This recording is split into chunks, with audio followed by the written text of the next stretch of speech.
Gujarat cadre के वरिष्ठ अधिकारी रहे संजीव भट्ट को जेल में अब पूरे 7 साल हो चुके हैं। बार बार आरोप लगते हैं कि उनकी सबसे बड़ी गलती यही थी कि उन्होंने 2002 के गुजरात दंगों के दौरान उस समय के मुख्यमंत्री नरेंद्र मोदी पर खुलकर आरोप लगाए थे। संजीव भट्ट जो गुजरात कैडर के वरिष्ठ आईपीएस अधिकारी रह चुके हैं, नरेंद्र मोदी पर संजीव भट्ट के आरोप के बाद से ही उनकी मुश्किलें बढ़ती चली गई। लोग कहते हैं कि शायद यही वजह है कि आज भी संजीव भट्ट जेल में हैं, बिना किसी ठोस आधार के, सिर्फ इसलिए कि उन्होंने सत्ता के खिलाफ खड़े होकर सच कहने की हिम्मत दिखाई।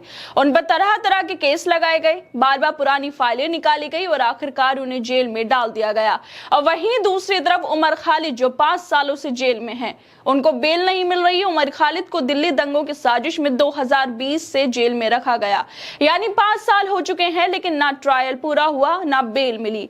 कोर्ट ने हाल ही में उमर खालिद समेत शर्जील इमाम, मोहम्मद सलीम खान, शिफाउर रहमान, मीरान हैदर, गुलफिशा फातिमा और बाकी की जमानत याचिकाएं खारिज कर दी। इन सभी पे सीएनआरसी के खिलाफ हुए विरोधों के दौरान दंगे भड़काने और साजिश रचने जैसे गंभीर आरोप लगाए गए थे और यूएपीए जैसी धाराएं लगा दी गई। लेकिन सवाल उठता है कि क्या इतने सालों में एक बार भी ये सिद्ध हुआ कि उमर खालिद ने कोई हिंसा की साजिश रची? ये मामला अब सिर्फ कानून का नहीं बल्कि लोकतंत्र और अभिव्यक्ति की आजादी का बन चुका है। क्या देश में विरोध करना अब अपराध हो गया? आखिर उन्हें बेल क्यों नहीं दी जा रही है? क्या यह डर है कि उनकी रिहाई से सत्ता की छवि को नुकसान होगा?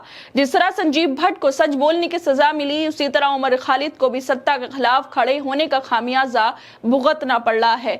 ये दोनों ही मामले हमारे लोकतंत्र की उस सच्चाई को सामने लाते हैं जिसे देखकर हम सबको डरना नहीं बल्कि जागना चाहिए। और इस तरह की बातें ही लगातार सोशल मीडिया पे की जाती हैं कि क्यों उमर खालिद को 5 सालों से जेल के अंदर डाला हुआ है। और अब इसी बीच संजीव भट्ट की पत्नी का भी एक ट्वीट सोशल मीडिया पर वायरल हो रहा है, जिसमें वो सच्चाई को उजागर कर रही हैं जो आज देश की डरावनी हकीकत बन गई। एक ऐसा दौर जहां ईमानदार लोगों को जेल में डाला जाता है और सच्चाई को सत्ता का दुश्मन मान लिया जाता है। दरअसल नरेंद्र मोदी के मुख्यमंत्री रहते उन पर आरोप लगाने वाले अफसर संजीव भट्ट 7 साल से जेल में है और वहीं दूसरी तरफ उमर खालिद भी 5 साल से जेल में है, क्योंकि उन्होंने सच्चाई उजागर की थी। इस तरह की बातें लगातार सोशल मीडिया पे की जाती हैं। देश की सरकार, मीडिया और न्यायपालिका सब कुछ खामोश है। आखिर क्या वजह रही कि इतने सालों में वो जेल में है लेकिन उनका मुकदमा लोगों तक सही तरीके से नहीं पहुंचाया गया? और जिस तरह से संजीव भट्ट जेल में है, उसी को लेकर उनकी पत्नी श्वेता भट्ट ने हाल ही में एक भावुक ट्वीट कर देश के सामने फिर से यही सवाल खड़े कर दिए कि आखिर हम किस रास्ते पर जा रहे हैं। उन्होंने लिखा कि आज 7 साल 2555 दिन हो गए जब से संजीव भट्ट एक ईमानदार और सच्चे अफसर जेल में बंद हैं, सिर्फ इसलिए क्योंकि उन्होंने सत्ता के सामने सच बोलने की हिम्मत दिखाई। जब मैं ये लिखने बैठती हूँ तो सोचती हूँ कि हम एक देश के तौर पर कब भटक गए, कब एक तानाशाह की झूठी शान को बचाना देश की आत्मा को बचाने से ज्यादा जरूरी हो गया। आज देश के कई होशियार, ईमानदार, बहादुर लोग जेल में बंद हैं। उन्हें अपमानित किया जा रहा है, चुप कराया जा रहा है एक ऐसे न्यायतंत्र के जरिए जो उन्हें बचाने के लिए बनाया गया था, लेकिन आज सत्ता के आगे झुक गया है।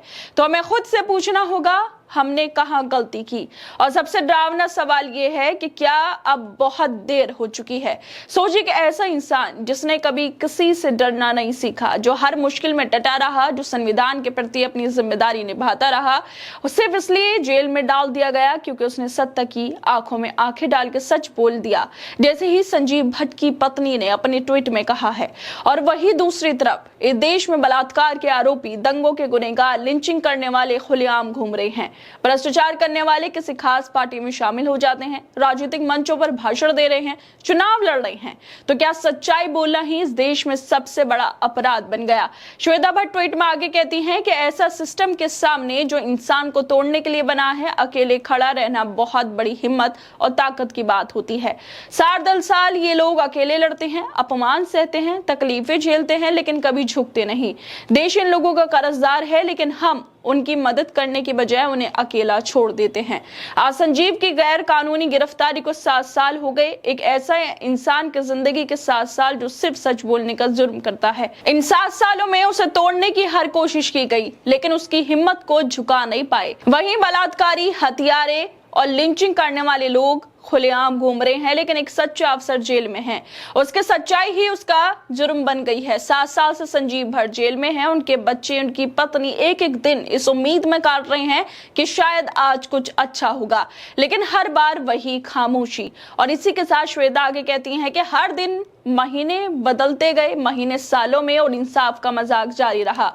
मैं सोचती हूँ जिम्मेदार कौन है? वो सत्ता में बैठे लोग जो अब कंट्रोल करते हैं, या फिर वो न्यायपालिका जो झुक चुकी है, या हम सब जो सब कुछ देखकर भी चुप हैं।